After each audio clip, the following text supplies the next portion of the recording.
Meu amigo, pastor Timóteo, hoje é um dia especial, é um dia de celebração. Quero enviar para você, meu amigo, saudações corintianas.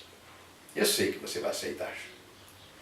Mas, pastor Timóteo, eu digo que é um dia de celebração porque no mundo que nós estamos vivendo, numa sociedade anti-humana, num mundo hostil e perigoso, quando se comemora um aniversário,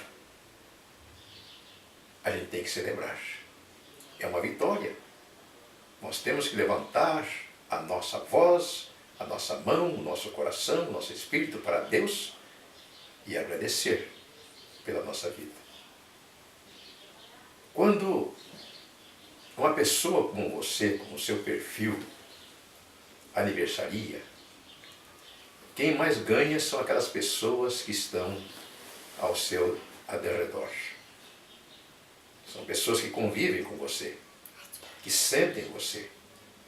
Eu não digo somente a sua família, mas os seus amigos, a sua igreja, que podem contemplá-lo, que podem vê-lo, que podem senti-lo.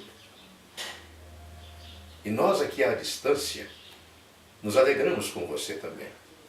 E agradecemos a Deus pela sua vida, pela sua conquista, pelo seu aniversário, pela sua comemoração.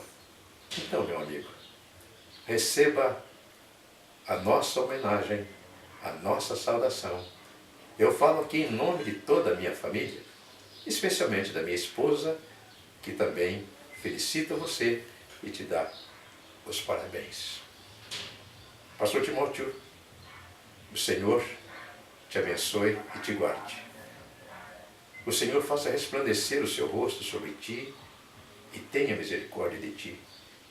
E o Senhor sobre ti levante o seu rosto e te dê a paz. Receba o meu abraço, um amigo distante, mas que está sempre perto de você, porque eu tenho orado e tenho falado com Deus sobre você, meu amigo. Parabéns pelo seu aniversário.